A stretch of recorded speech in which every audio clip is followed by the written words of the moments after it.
For admission in MBBS in Kazakhstan, please contact phone 894984168 राष्ट्रीय Lokdal party join करने के बाद धौलपुर विधानसभा क्षेत्र के भाजपा के पूर्व विधायक एवं राजस्थान वक्फ विकास परिषद के पूर्व चेयरमैन अब्दुल सगीर ने निज आवास पर प्रेस वार्ता कर भाजपा और प्रधानमंत्री नरेंद्र मोदी एवं अमित शाह पर जुबानी हमलों की बौछार कर दी।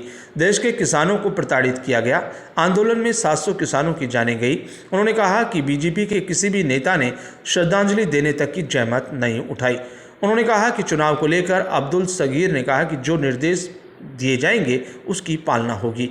मीडिया के सवाल का जवाब देते हुए उन्होंने कहा कि भाजपा का वर्तमान नेतृत्व देश को बर्बाद करने के लिए सक्षम है। इस प्लेटफॉर्म पर गरीब, मजदूर और किसानों की आवाज़ उठाई जा सकती है। मीडिया के सवाल का जवाब देते हुए कहा कि अब पूर्व मुख्यमंत्री वसुंधरा राजे के कहने पर भी भाजपा में वापसी नहीं होगी। राष्ट्रीय लोकदल में जी जान से काम करूंगा। फिर मोदी पर जुबानी हमला बोलते हुए कहा कि बीजेपी का नामो निशान मिटा दिया है। सिर्फ मोदी और अमित शाह के नाम से पार्टी को जाना जाता है। उन्होंने कहा कि जो बीजेपी व्यक्तिवाद के खिलाफ रही, अब वो ही पार्टी उसी के पक्ष में खड़ी दिखाई दे रही है।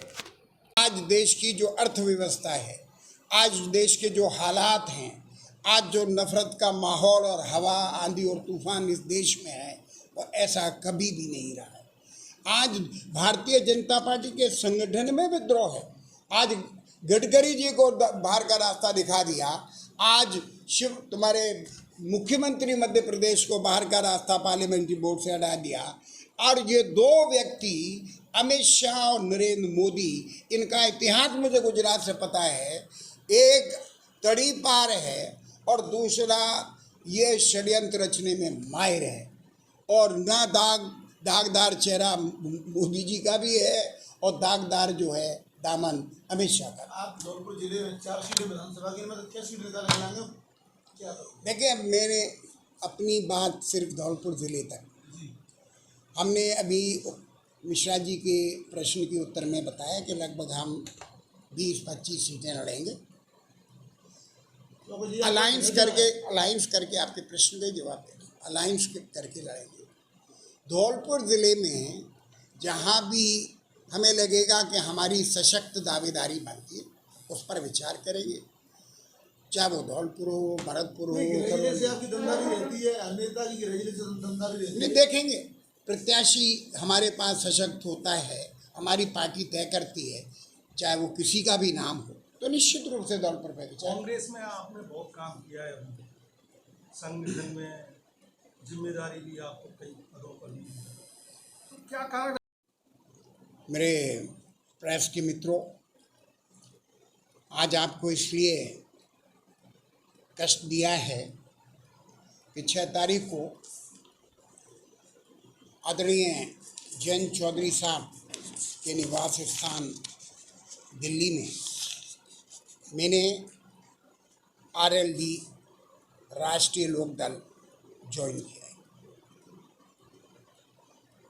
ये सत्य है कि मैंने कुछ समय पूर्व भारतीय जनता पार्टी से इस्तीफा दिया। इसको लगभग 3 साल के आसपास हो गए। और उसके बाद में पार्लियामेंट के इलेक्शन के करीब मैंने कांग्रेस ज्वाइन की थी।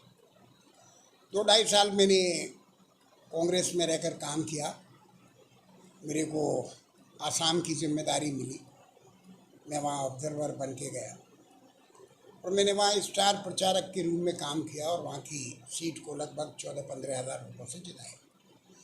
फिर मुझे भरतपुर ज़िले का किसान हस्ताक्षर अभियान का प्रभारी बनाया। उसमें भी हम 3-4 व्यक्ति थे जिन्होंने पूरी तरह से कोटा जो हमें 10,000 हस्ताक्षर का दिया था, उससे ऊपर ही करके दिया। अजमेर में ड्यूटी लगाई, वहाँ पर भी हमने मेहनत करके काफ़ी काम किया। मुझे लग रहा है कि हम जब बॉम्बे से धौलपुर वापसी की तो हमने वकालत को तिलांजलि दी और वहाँ बहुत ही अच्छा मेरा वकालत का पेशा था। धौलपुर की सेवा के लिए, धौलपुर की खिदमत के लिए हम आए थे और हमने जनता के बीच में जाकर 2008 में आदरणीय वसुंधरा जी के आह्वान पर हम चुनाव लड़े और धौलपुर की जनता ने बहुत ही प्यार और दुलार दिया, जिसका मैं अपने पूरे जीवन भर तक ऋण नहीं चुका पाऊँ। दूसरी बार भी मुझे मौका मिला।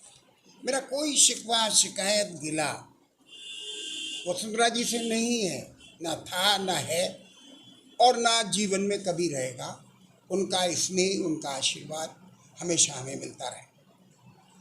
लेकिन जब मोदी जी देश के प्रधानमंत्री बने और अमित शाह जी जब गृह मंत्री बन गए, तो भारतीय जनता पार्टी का विचारधारा जो थी सबको साथ लेकर चलने की, नारा तो दे गया सबका साथ, सबका विकास, सबका विश्वास, लेकिन वो हुआ नहीं। और बल्कि ऐसा लगा कि पूंजीपतियों ने साठ गांठ